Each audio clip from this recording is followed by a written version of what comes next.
Stanislav Donet says this guy explains how overtaking in F1 works. In China on Sunday, Oh, really? It looked like it was going to be a very dull procession with very limited overtaking opportunities. Then a safety car at the halfway point mixed up the tyre strategies, and Daniel Ricciardo showed everyone how it was done, making up 5 places to win the race. His teammate showed an unfortunate comparison, botching 2 overtakes and ultimately getting penalised for running into Sebastian Vettel. So how do you overtake? What techniques are the drivers using to make up positions? Well, first of all, let's be clear, overtaking at the moment is hard, and this video isn't going to address the current problem cars have, both following and getting past one another. You see? I said, I don't understand how this works, and he says it's very hard. I should also make it clear that Ricciardo had a distinct car advantage on Sunday by being on fresher and softer tyres than his rivals, but he still had to make some expert level moves to get all the way to the top. And here's how it's done. First, you have to set up the move. Overtakes are rarely made in the spur of the moment, even the ones that seem opportunistic. While spontaneous moves are made, most overtakes are set up corners in advance and planned maybe laps in advance. Watch your foe and find their weakness. Are they braking earlier than you into turn 1? Are they struggling to get the power down out of turn 8? Where does their power unit derate? Are their tyres holding up okay? If it's mixed conditions, are they having to manage the temperatures more than you? From gathering information on your rival, you can work out where's best to overtake and how. Now obviously most overtakes occur after or through a DRS zone, or even down another long straight, but not all overtakes will happen there. Sometimes you'll spot an opportunity to seize your advantage through a complex of corners by outbraking them and with better positioning. Now we hear the phrase outbraking a lot.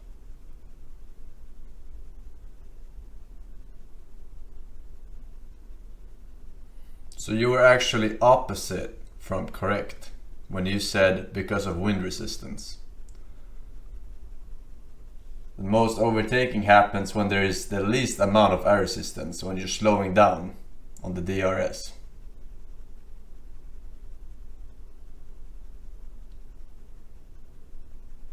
But what does it mean when you strip the jargon away? Well, when you come flying towards a corner at speed, you'll obviously have to hit the brakes at some point. There is an ideal turning in point for the corner, and at that point there's an ideal speed you want to be at to take your ideal line as fast as possible. Now bearing that in mind, there should be an ideal point at which you can plant the brakes so that if you can get the maximum out of the brakes, you'll get to your ideal speed at your turning in point. Now this perfect point at which you hit the brakes is highly dependent on how your brakes and tyres are faring and what temperatures they're at. As a driver, you should be pretty aware of this, and the best drivers are constantly aware of the state of their brakes and tyres, which affects their judgment about how early to brake and how hard to apply the brake pedal through the braking zone. Cars on fresh tyres and warm brakes will have a shorter ideal braking zone than cars on old tyres and overheating brakes, of course. Of course, this is still a judgment call. Play it safe and brake a little earlier and you'll take longer to get to the turning point, but you will be more able to hit that turning point at the right speed. Play it risky and you could end up hitting the brakes too late and overshoot your turning point, or turn in too fast and run wide on the exit. Try to overcompensate by slamming on the brakes or turning while the brakes are loaded, and you could lock the wheels, sending you flying forwards in a straight line, which limits your control over your speed. So actually, you're unlikely to hit this ideal point-to-point braking zone, but depending on your style and expertise, your braking and turning points should happen somewhere in these fuzzy areas. If you're not a great braker but you play it safe, you're more likely to have a longer braking zone here, with an uncertain but early braking point. If you're better and more confident on the brakes, you'll have a shorter braking zone, but with more error margin for overshooting.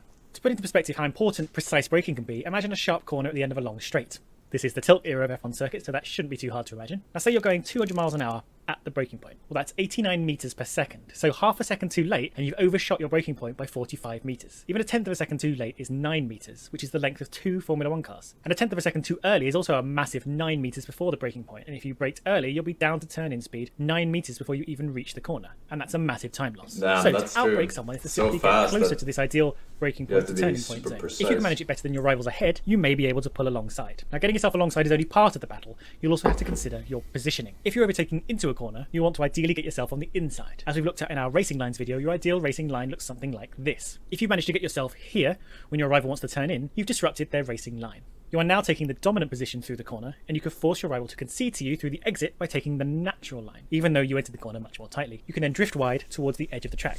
With your rival high and dry, but that only works if you make it first here, because if you make it late here, then you have to go like this, like absolute shit turn. Blocked by you, you're in a position to control both of your exits. Now exit positioning isn't always that simple though. If you're overtaking into a series of corners or a chicane, your rival may benefit from being on the outside of you at the exit. If the next corner switches back the other way, their position on the outside of the first corner becomes the inside of the next, and they can do exactly to you what you did to them through that second corner. If the second corner swings the same way as the first, the driver on the outside may still be in a better position if they are able to keep you squeezed through the tighter inner line and use the faster momentum of their wider line to exit the corner faster than you.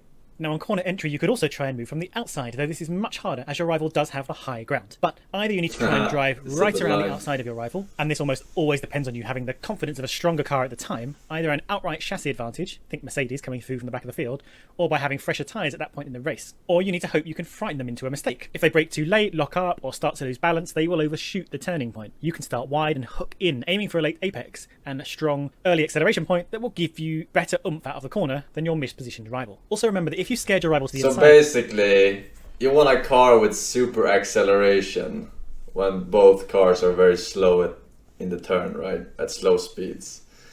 So it is pay to win, yeah. Okay.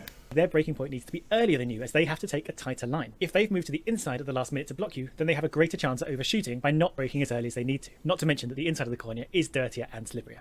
Now as you both exit the corner, you may be alongside each other. The leading car, hopefully you, needs to leave adequate space. The rules are deliberately foggy on this, but essentially if the car is significantly alongside you, you can't just move over on them and claim all of the track for yourself. But you can push right to the edge of acceptability. As long as you don't force them off the track, you can move wide on the exit and disrupt their ability to accelerate properly out of the corner. If this first corner leads to another, you also want to compromise your rival's ability to take the ideal line through that next corner. If they are forced to the very, very inside of the next corner, this they'll is have to take stupid, a straight man. line. But try not to chop across them as you take the corner, because that's where punctures lie. If you're gonna go with a pay-to-win model, then you should have any rules goes, right? You should fucking have... You should be able to tackle out your opponent's cars as well, like some real fucking... What's the fucking movie again? In the fucking desert? The fucking Max... Fucking... Mad Max, thank you.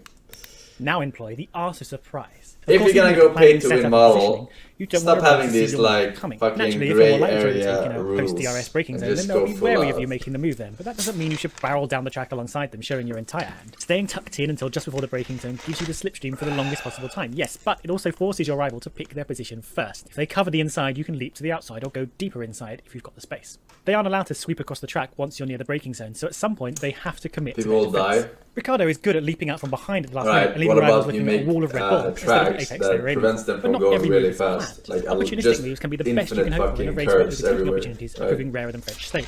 Making a spontaneous attack requires constant vigilance if you're close behind and hunting. Your rival may make a mistake, run wide, struggle with traction, have to dodge back markers, lock a wheel, and you won't know when this might happen, though you can start to make educated guesses if you're paying attention. You have to be ready to seize the moment and throw yourself into a braking zone, slingshot around the outside or zip through the inside if you see an open door. Now, of course, this is all prone to Going risk. fast is the Reactive point. moves don't have the same time to assess whether the move is... Then just do a straight line, and you don't have to have these fucking shitty ass around the rules. outside through the long turn 7. Just to have a straight line from finish to start, alright? And then you can see it goes fast. You want to see speed? That's the ultimate show of speed. Later, Verstappen lunges down the inside of Vettel. This was an opportunistic move, though he'll have been ready Oh, for any that's drag opportunity when racing? chasing him down the back straight. Oh, yeah, He saw I heard Vettel go about that too one, deep, so he just went for it, knowing his better softer tyres would give him a massive advantage. Unfortunately, I don't Vettel have a slowed down license. far What do you more want from effectively me, than huh? Verstappen thought, and Vettel started to turn into the corner from his long Motherfucker. position. Suddenly, Verstappen is barreling towards the side of Vettel, and he has to tighten his I only line and went brake one a bit harder, with, like, but it wasn't Uber quite enough to drivers, do. and Decisions made in split seconds are every Uber improved driver by has a better passenger, instincts, and then and they instinct is honed on gotta experience. get to the Let's compare destination this with first. Ricciardo's move on Bottas in turn 6. Now, you don't necessarily expect to make a move here, but it is very possible. Ricciardo moved inside, but only as inside as he needed to. There's only a breath of space between them, even as Bottas starts to squeeze. Ricciardo also doesn't brake And we're as late backseat as driving. possible. He brakes later than Bottas. Samir, He continues to sharp squeeze left. and squeeze the brakes just Medium- enough to gain position medium and left. through the braking zone. And those are the main technical points of overtaking. And on paper it may seem simple enough, but on the track it's about knowing what your car can actually give at any given point, having a feel for the changing track conditions, and being hyper aware of Alright, your I get it ride. now. I get it now. I get it now, so it's always in the turns, huh? Alright, Caden, Benny,